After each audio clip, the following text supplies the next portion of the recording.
All right, we got a lot of positive things to talk about when talking about the Seattle Mariners. And isn't that great? The Mariners have 5 series wins in a row. They also just close up here on this road trip going 6-3, making their season road record already at 500. They're headed back home to take on some teams that they should take care of. A lot of positive stuff, but some concerns, especially with the starting rotation, a little bit in the bullpen, and a couple of people have just not really been involved in all the goodness that's going on in the Mariners offense. We're going to talk a little bit about that right here on the Rye Bread and Mustard, that Down on the Docks on the other side of the tracks 5-star dive bar podcast, right after this.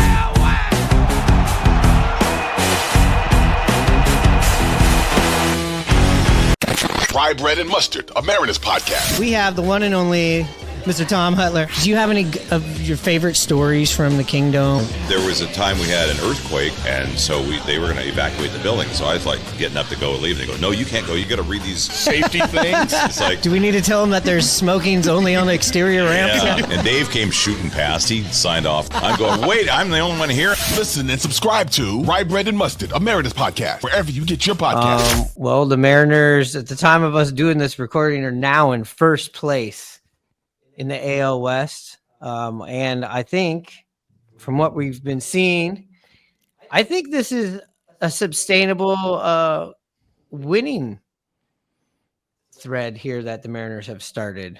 A lot of 2 out of 3s. You got one sweep in this entire run of the 5 series wins. Right now, 2-game winning streak going into the weekend, and you got the Miami Marlins and you have Anaheim Angels coming in for 2. We could be looking at a good time here to get a streak going, and I think a streak would definitely propel them. Also, you got some tough games coming up after that, but what do you got to say? And we'll kind of talk about a little bit about this road trip and talk about who's really making us happy and who's kind of frustrating us. What's up, Ninja? We're going streaking. Yeah. I mean, 2 games. Well, we're getting there. Our biggest streak of this year is 4 games. So, let's top that. Let's get to 5. We really need to capitalize on these next 2 series coming up against teams we should beat. Let's go streaking. All right. So what are some of the, or I should say, what are some of these statistics? You wanted just to start off with throwing us some statistics about the Mariners that are putting them in a good light. I would say on base percentage is one that's really up there. You got J.P. Crawford with a 400 on base percentage right now. You got a couple other guys. Let's see here. You do have him about 400. Leo Rivas has a great on-base percentage. Let's just... It's like Randy Arozarena. He had a really good...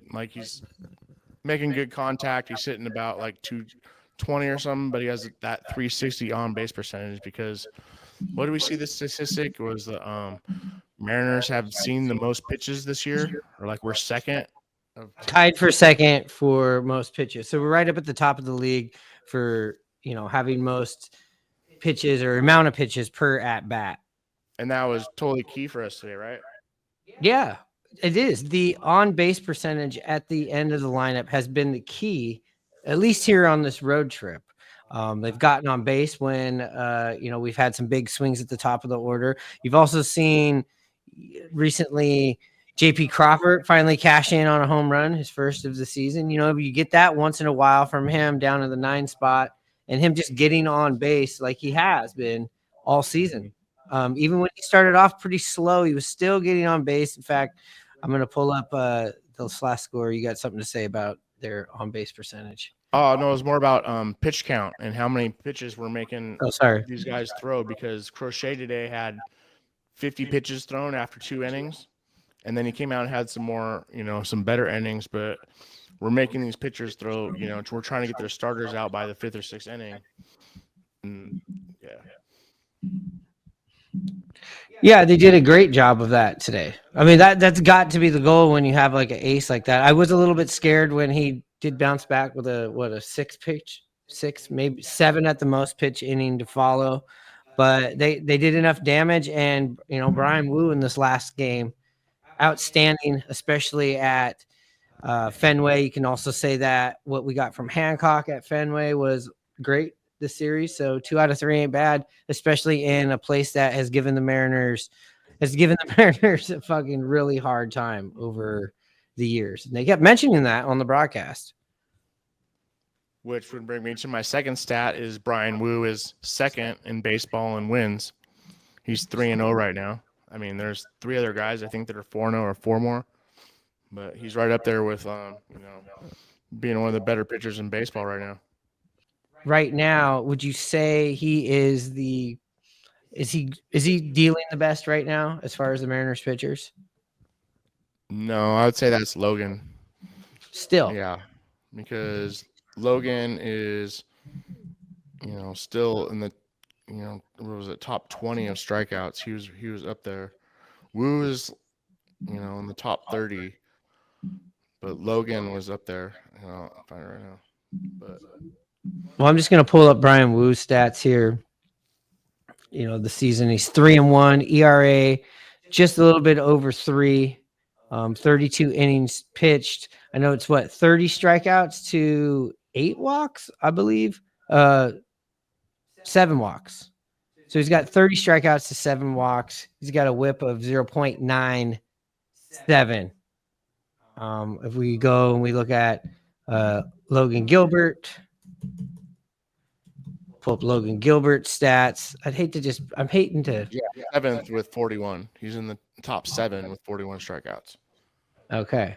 And Logan right now is 1-1, 2.63. So he's got him there on the ERA. Doesn't have as many innings pitched. Woo has 5 more innings pitched. So he's done better with his, I believe, counts with batters. But yeah, 41 strikeouts with a whip, 0.88. And his walks, 41 to 6. That's a hell of a ratio. He's our ace. Logan is going to be the one that carries us through this whole season. Well, I think yes. As far as innings pitched, he's going to have like over 200 innings pitched. Hopefully, he's going to have over 200 strikeouts. He's just like, yeah. Logan's definitely our ace, and Woo, I'd say, is number 2 right now. And then you have But your ace in the hole is Andrés Muñoz. Let's talk about him. In the last week, 5 saves in the last 7 games. That's quite a bit of work. But the Mariners on the games that they've lost have kind of lucked out here and not had to use Muñoz. So he has had his days off. We're just pulling up his stats right here. So far this season, 9 saves in 13 innings, ERA of all 0s. He's given up 5 hits. His strikeouts 17 to 6, whip 0.85. Yeah, you can do a little better, but not much, right? Yeah. He's like he gets an A. Like it's an A. Like if you A plus. What could he do? Scoreless innings to start the season. What more can you ask for? And that's like, no. Yeah. And I think those bases on balls too are. But I'll go on. Very close, like in this last one we just saw. I guess it's the rule that if it goes into extra innings, and the runner's on second and that scores, that doesn't go towards that pitcher's ERA. But he hasn't even done that. Yeah. He's come in extra innings and been the one that like bail us out and give us a chance to win the game. Yeah, he's held. He's just been, I guess if you could say, okay, well, he's got 6 bases on balls, but we just saw a walk today where he missed like the zone by like a whisker. And I think maybe his rougher outings were the very first ones that he did at the end of March, beginning of April. He's been just absolutely lights out in the last 3 weeks. They kind of need a new stat that's like runs given up in extra innings, because that one is come out and you have a guy on second and then we don't give up that run. That's so important for the whole season. Yeah, so far, as far as the pitching, it's been Woo, it's been Gilbert. I do feel like people are giving Luis Castillo a little bit of a hard time. He's had 5 starts, 3 of them have been good. But the latter of the 5 starts has not been good. So it's kind of a what have you done for me lately kind of situation. And you have Miller, who just seems like his velocity isn't there later in the games. That and both of their commands aren't really there. They're leaving too many balls over the heart of the plate. And I've seen both of them throw 96-mile-an-hour fastballs, but it hit center and they got tagged for it. So when they start hitting corners and stop leaving the ball middle, and they're also walking too much because they're missing outside and they're not really fooling people like Muñoz for whatever reason and Woo for whatever reason. They just get them swings and misses, and Bryce Miller and Castillo aren't really getting those swings and misses like should be. I'm going to pull up Bryce Miller's, just his stats and splits here on MLB.com. So far this season, 1-3, 4.2 in his 5 games, 25 innings. So he has just as many innings, or just a little bit less than Logan. Strikeouts at 25, a whip of 1.44. But then you go down here, bases on balls. Look at this ratio, 25 strikeouts to 14 walks. It's a lot of walks. Compared to like with how many walks does Woo and Logan have? Well, we just 8 and 7, so 15. So he has as many walks pretty much as those 2 pitchers combined. And I think if you pulled up Castillo's, he's gonna kind of be similar, where his walks have taken an uptick. Yeah, let's pull up Luis Castillo's. Luis Castillo, though, the first 3 starts seemed pretty good. He didn't get very far in all of those outings, but he kept us in those games. And then the last 2 starts is where we've seen some regression. Let me pull. Like you get into like chase rate, where people are swinging and missing, and people aren't swinging and missing at Castillo's, pitches as much as they used to. Yeah, so look, Luis Castillo in these 5 starts, 2-2, ERA of 4.44, 26 innings pitched, strikeout to walk ratio, just like Miller's, 23-12, whip of 1.59, and he's given up 30 hits. Very similar to Miller. They have like very comparable stats right now, and they're kind of doing both like the same thing, where they're just missing their spots and either missing and giving up walks, or missing over middle of the plate and getting tagged for it. Another person in this rotation, since let's talk about them all. We talked a little bit about it. Hancock, we've seen him come back up from Tacoma after that horrific, car collision of a start he had. That was a dumpster fire. That particular car had drove off the cliff into the Grand Canyon, and he's come back. Terrible analogy that I'm going to just drop right now. Thelma and Louise. Yes, that's Thelma and Louise was on my mind. So let's talk about Hancock. Since we've gone through all of these guys, Hancock comes back from Tacoma. Absolutely been great. Career high strikeouts here in his last start in Fenway Park. The start before that as well. The Mariners' bats weren't really there, but his last 2 starts have been huge. What are you seeing with Hancock? Just his aggressiveness, just going after it, throwing strikes. Yeah, he's throwing 96. I think he might have hit 97 today. He's hitting his spots. The one ball he did leave over middle again got hit out of the park, I think. But swing again. It was that first game he went 3/3 of an inning, and I think they swung and missed that one ball. And then fast forward today, where it seemed like he's 2 days ago. Yeah. A couple days ago. Game 2. Game 2 of the series. I don't know what day it is. Yeah. When Clearly. Emerson pitched, Yeah. he was. They were swinging.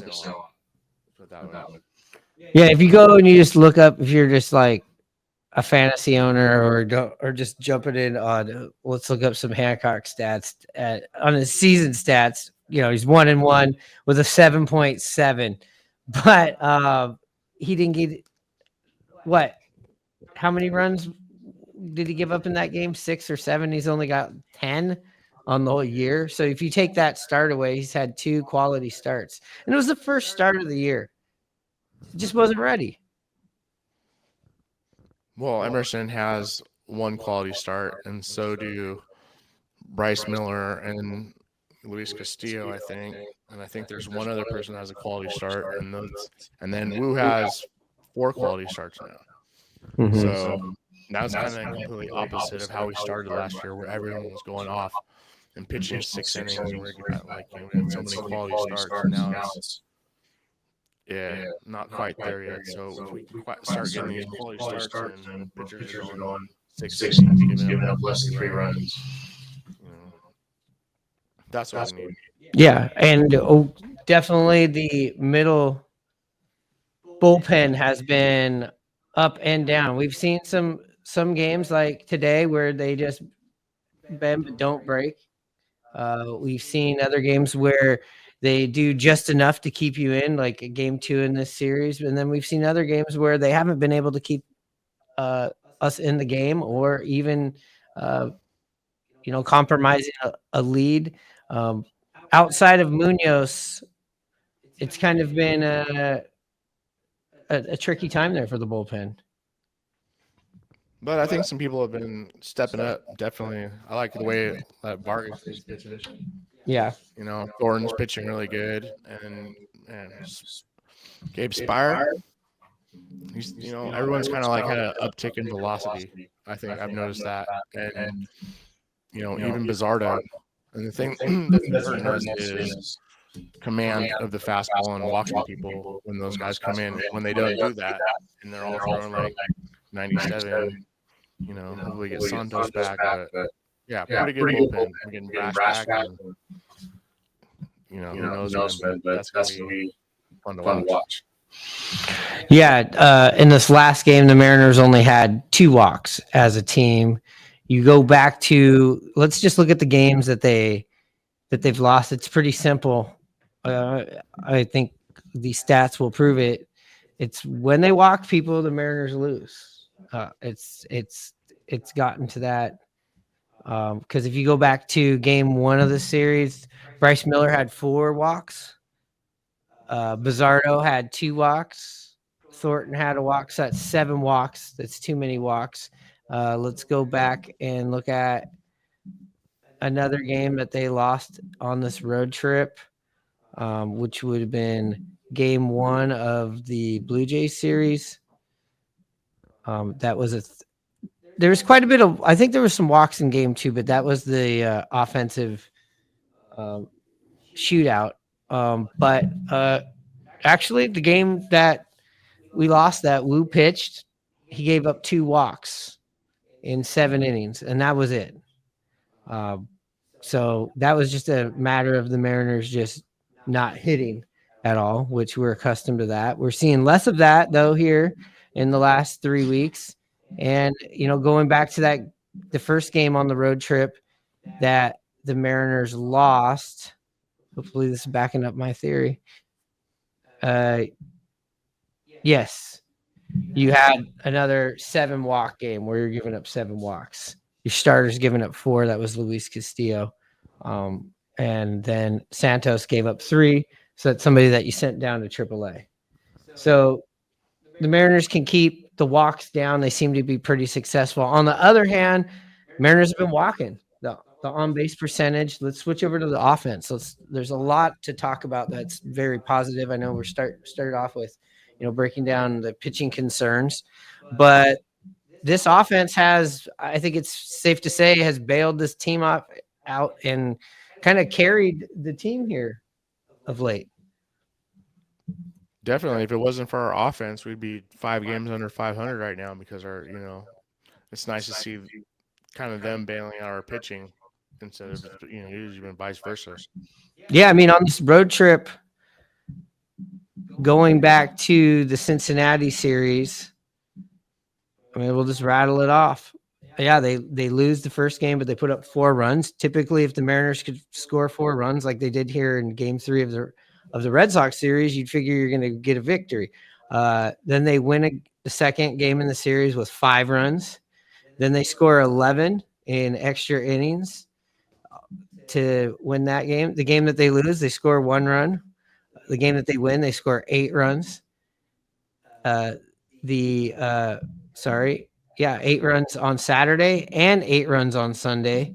Then the game they lose, they score 3. The game that they win, they score 8.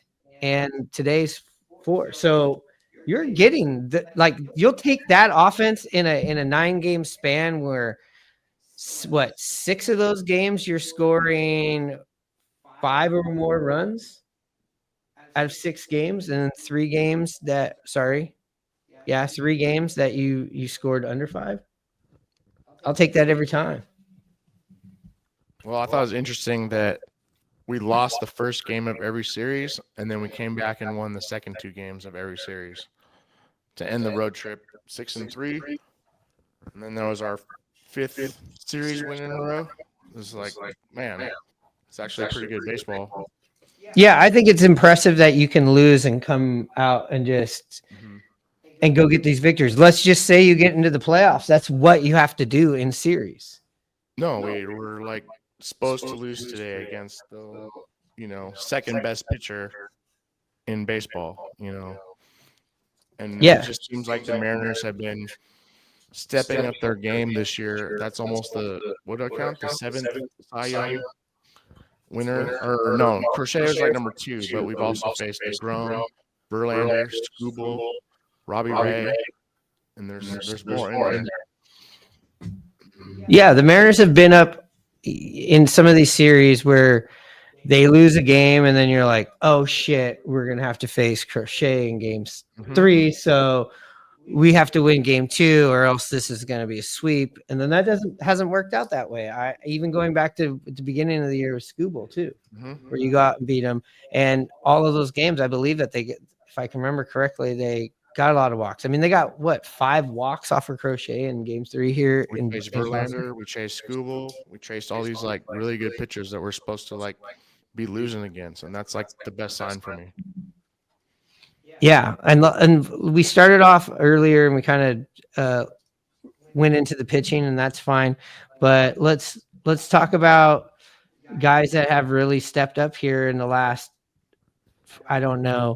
7 games, 15 games, while the Mariners have been in this 5-series winning streak.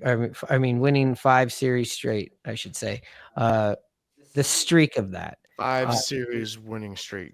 5 series winning streak. I was going to say, it's all right. We're in first place. Say it again. We're in first place. All right. Hopefully that ages well. But let's just talk about JP Crawford. He's been, our golden boy to our whipping boy on this podcast. And, and to be fair, a lot of the off-season stuff in the last 2 to 3 years where, there was other shortstops available, and then we get JP Crawford, and he's kind of been on a downswing and he hasn't been healthy.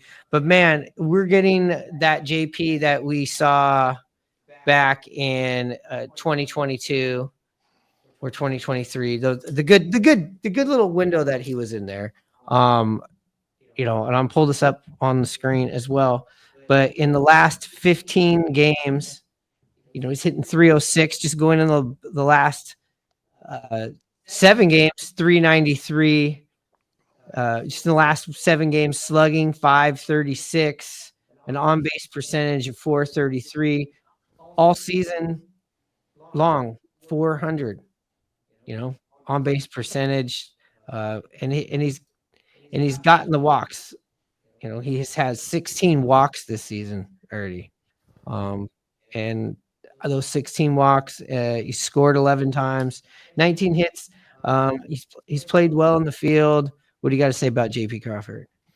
He's really cemented himself as like our number 9 hitter. So like, don't move him, just leave him there. I think like I agree. He could be the best 9 hitter in the league. We got to see who's hitting on the Dodgers. I don't know who they got. Lou Gehrig hitting 9th, but I totally agree with you. He should just stay right there. I know Dylan Moore hitting in the leadoff spot might not be something that's going to be sustainable all year. I still consider him, in my book, an end of a lineup guy, and I'll add him to, the end of the lineup's been really good. I'm still going to throw him in that batch. I'd like to see Julio hit first. Second doesn't seem to be really working out for him right now, so why not the change? And I want to go back to his rookie year. He had a lot at the leadoff spot, and he seemed very successful at it, and it seemed like that the second year, and we haven't seen that much of in the last year and a half. I think Demo's kind of earned it right now. He's got AL Player of the Week. Sure. Right now, yes. Right now. But it's right now. His title to give up. If he needs, he's really having good at bat still, and he's, playing good defense. He steals bases, even though he's been thrown out a second time. He's number 2 and getting thrown out. But at least the Mariners are being super aggressive on the base pass and trying to steal a lot. I really like to see that. Yeah. And, you lose Victor Robles and you lose Brian Bliss, that we're going to be absolutely, just going running wild on the bases. But yes, you bring up Williamson and you bring up Leo Rivas. So this is a good transition into that. With Bliss being out, it sucked because you could see glimpses of maybe what you were going to get. But Leo Rivas has been a great addition. I mean, in the last week, since he's been brought up, I think just in this last series, his on-base percentage was 600. His defense at second base, just a huge catch today in game 3 of this series with 2 outs in the 8th. That would have put the tying run on. No, you just cleanly get to Munoz. Maybe you even have to bring Munoz in there in the 8th. You don't know. We haven't seen Dan Wilson really do too much of that. I know that was more of a Scott Service thing. But, man, what do you think about Leo Rivas so far? And then we'll get into Ben Williamson. That's a whole different topic. I mean, Rivas is trying to claim his stake in MLB and, land somewhere. He's playing really good right now. And his defense has been exceptional. That catch today was, possibly game saving, Yeah, and look, he got a little bit of time up here last year at the end of the year, and I think Dan, if I can remember correctly, Dan Wilson's first game as a manager, the Mariners had a walk-off from a single from Rivas, if I can remember correctly. So he's had a little bit of success. He's definitely a nice little spark plug when things are going better. Maybe the maturity from last year is starting to set in. I mean, you'd think, oh man, that really sucks about Bliss. What are we going to do at second base? We can't put Polanco there. Is Dylan Moore going to be an everyday player? No, he's not ready. Wow. I mean, like, since that's happened, you've had Dylan Moore, pick up a AL player of the week. You've had Leo Rivas do his thing. And over on third base, which this kind of affects because what we're going to do, because you're getting thin on the infield, you also bring up Ben Williamson.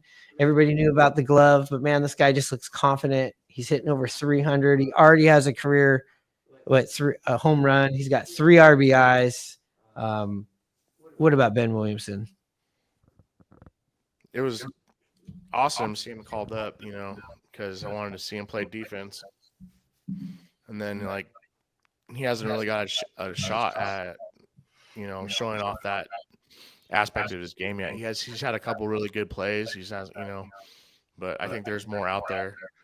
And we haven't seen, like, the best of him yet, which is going to be so fun to watch.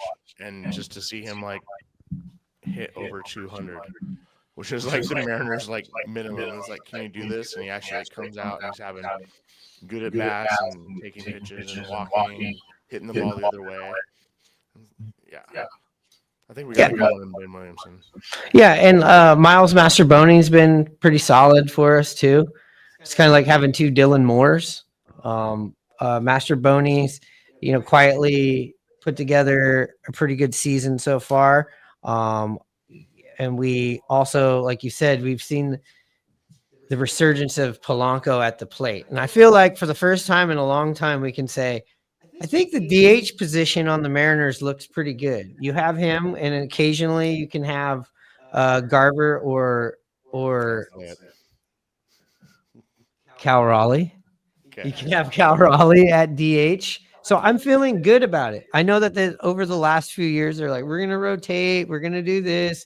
And it was, the next thing you look down there and what was the guy that we had that who's one of those 2 guys? LaStella was at DH at one point or something. But it looks good. And Garver, he's starting to swing a little bit better. I think he's hitting 250 in the last week. Started off terribly. Got a nice little RBI double here in game 3 that turned out to be huge. But yeah, I feel good at DH. Garver doesn't look as bad as he did last year. Yeah. But it's a really, like, low bar. Yes. But he doesn't look as bad. He doesn't look as bad, but Polanco looks so much better. Yeah.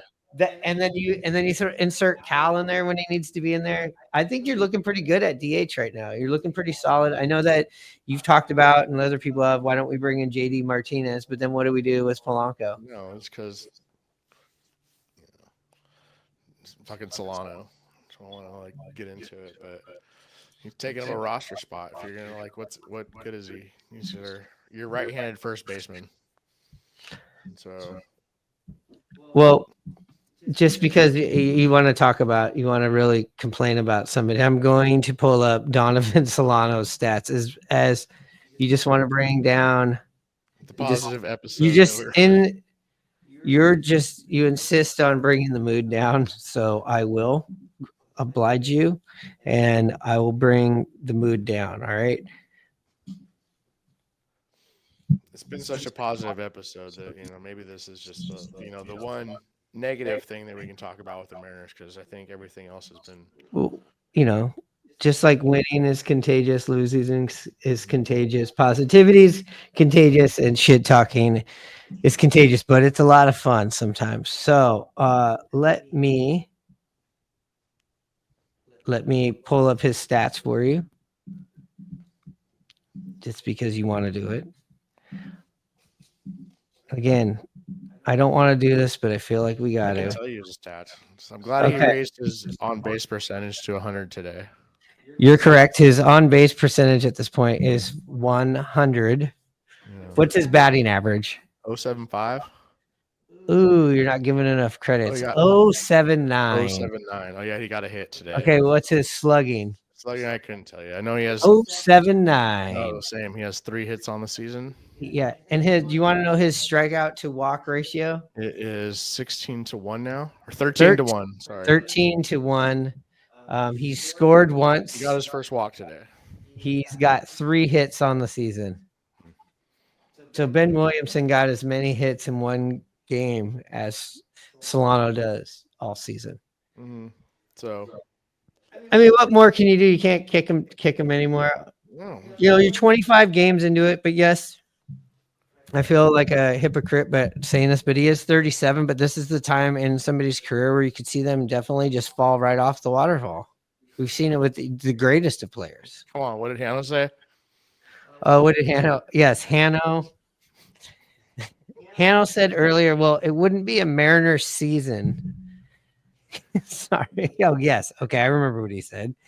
He told me this. Hanno, first of all, why Hanno's not here on this episode is he always contractually has draft day off. NFL draft day is not a recording day for Hanno, but he did have something to say about Solano. He said it wouldn't be a Mariners season if we didn't have an old dog we had to put down. So yes, it wouldn't be a Mariners season. We didn't have an old dog to put down. And if we're using that metaphor, a lot of times we've had 5 or 6 dogs that we've had to put down. This year it seems like we only got Just one. just one. We're only putting one down. I feel like the Tiger King here. But look, you look at his contract, it's $3 million for the season, with some other incentives that I don't think he's going to get to. But I feel like you got to give him another 25 games. So give him 50 games. You can't figure out by 50 games, then yeah, you can DFA him. And somebody in your organization will be ready to come up offensively. Who is that yet? Is it going to be Locklear? Is it going to be Young? Who's it going to be? We don't know. They also need to get seasoned up down there as well. We can't just reward somebody, but also you can go out and pick somebody up, like you said. I think it should be the fastest guy in your organization. So you're thinking Samad Taylor down there and bring him up, but whoever has you want that going into extra innings guy for pinch running at second base, and that's going to be more valuable than your right-handed first baseman right now, because that's our weak spot right now is a right-handed hitting first baseman, and if we can trade for that, that's going to be almost our goal at a trade deadline. Yeah. Or if you can see some development or have a reason to bring up Locklear. I mean, there's your right-handed solution. Yeah, he's our best option right now, I'd say. Definitely. So maybe if you DFA'd Solano, let's say all of May looks like this, June 1st, you bring up Locklear and you see what you can do with him. Definitely. For a temporary situation. Depends how he's playing, over the next month and what's available out there in the trade market and when we should pull a trigger. But having, or it's like you have Dylan Moore as your right-handed first baseman and get somebody for right field, which is Luke Raley, which is, so there's going to be some moves coming up, especially if we keep winning. Then we're going to be in a position where like, oh, we need to make a trade for another bat. And yep. World Series coming. Yeah, I think you give him another month to figure it out, and at that point, yeah, you need a right-handed first base option. You can also put Dylan Moore over there, but you need him in other positions. If Leo Rivas and Ben Williamson to continue to be who they are, then you can, or Dylan Moore continues to be who he is, then you're like, okay, we can put him over there as well. As far as the outfield, you're even without Robles, you're pretty much in good hands. You got Julio, you got Arozarena, you got Rayleigh, you got Master Boney, and you got Dylan Moore. So you got 5 guys already that can play in the outfield. The only thing is, when I named all those outfielders, you only have 1 left-handed bat in the outfield. But 2 of them out there are everyday all-world players in Julio and Arozarena. So, yeah.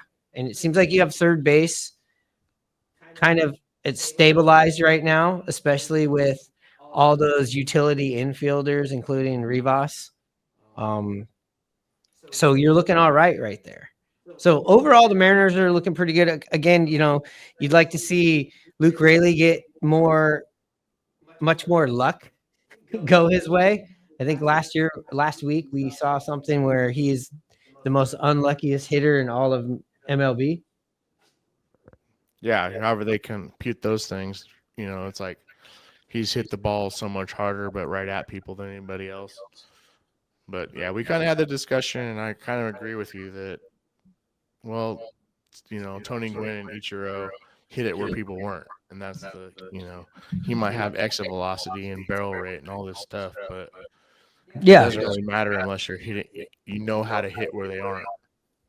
Yeah, I mean, if you just are hitting the ball hard, of course that's going to up your chances to get hit or find some grass or, put it where they're not. But if you continuously hit the ball in the same spot, you can just position yourself that way, or if they know where to pitch you or not to pitch you.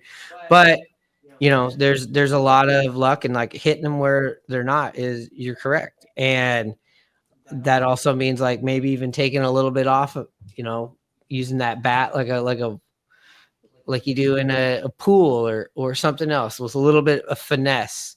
But as far as Julio, just mentioned that earlier. I don't want to drone on about him, but yeah, I guess the positive is we're doing all of this, and Julio's hitting like shit this season. I mean, he's got his 3 home runs that are early on, which are great. And you have seen him come through in the clutch on a couple of occasions. And to be fair, you've seen Arozarena be clutch, and you've seen him get on base, but you still haven't seen the best of what we can see of him consistently either. The average is pretty low. Still, you'd like to see that get up there. And with Julio, yeah, you're not getting the ball in the air enough, it doesn't seem. I mean, I might be wrong, but that's what it seems like to me with Julio. And maybe some overswinging. Let's say there's definitely room for improvement from both Julio and Randy right now. Mm-hmm. I mean, they're not. And more so with Julio. More so with Julio, but they're both not. They're both kind of underperforming on average. They're hitting, 220, under 200. They should both be hitting around 250, 260. That's not unreasonable. And when Julio's running good, he can hit 300, 350 for a month. But to see him, they're hovering around 200, both of them, and then we're still winning, we're still making contact. But when they uptick and have go on their runs, it's that's kind of fun to watch. Yeah, and I cannot wait, and I'm still hoping and praying every day. It happens someday. Robles will be back. I mean, you add him into this. Let's not even talk about it right now. But I mean, you add that to this. And you get the pitching more stabilized where we think they should be. You're going to get Brash back pretty soon. You're going to get Kirby back hopefully pretty soon. Going into this next week, he's throwing live BP. Probably get some starts down in Tacoma. So those are good things to have. And with Hancock making a turn, now it's just kind of like, let's see where Castillo can be, here in the next month. Let's see where Miller can be. And again, these next 5 games here at this Mariners homestand, you got the Marlins and you got 2 at the Angels. The Angels have given the Mariners a tough time, especially last year. But you'd like to think they could get 4, at least 3 of these next 5, because after that, you're going back on the road. Yeah, you had a good road trip, but this is the first time they've had a really good road trip going back to last season in a long time. So hopefully we see it again. And after that, not to look down the road, but then you have a Toronto team coming into Seattle, which is a home game for them. And then you have the Yankees following them. And then after that, you have to go down to San Diego. So, just these 5 games before you go on a road trip and you play these tough teams where you're playing teams that you should beat, and you're getting them at your home ballpark, which, again, the Mariners pitching gives up 2 less runs at home so far this season than on the road. So that's going to happen. But also the Mariners offense is better on the road. We're going to have like Mariners laser pointer night. Like come out and everyone just points their lasers at the batter's eyes and stuff. Yeah. That'd be great. That would be great. I'm all for that. No. Yeah, I mean, they're 4 games like as we're recording this, 4 games over 500 at home. They're 500 on the road after this road trip because they were 0-3. They go 6-3. Things are looking up. And look, you did this last series too, but we have to mention because of just the timing of the recording. Man, Cal Raleigh, he's had his one heater of the year. I think he's a guy that's going to have like 3 or 4 of those stretches throughout the season where he's just locked in like that, especially with the home runs. So that's what was good about this Boston series is the end of the lineup when you don't always get the contributions from Julio and Cal and a Randy. But Polanco looks good, like we talked about, even comes up and gets a pinch hit.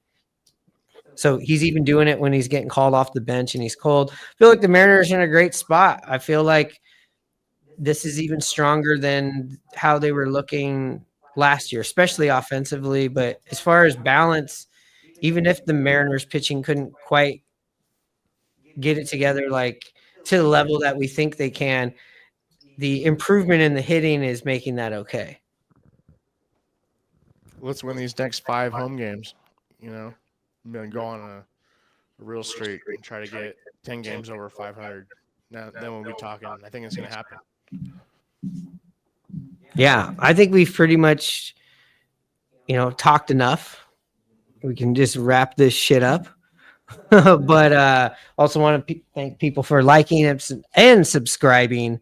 Also, if you want that street cred for rocking the rye bread, hit up at simply.coro. That's at simply.coro. Also hit up intheclutch.com, in the clutch apparel.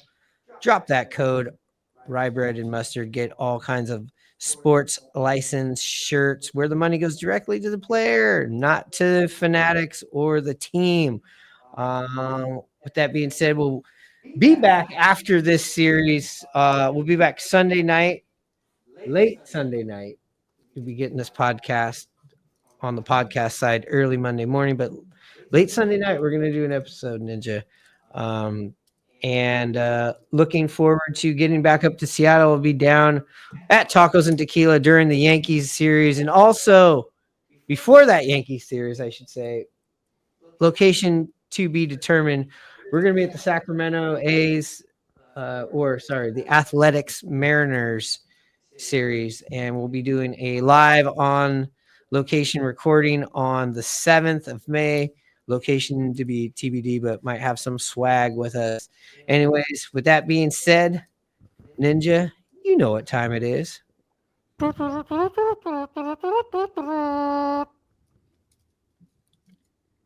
Charge. All right.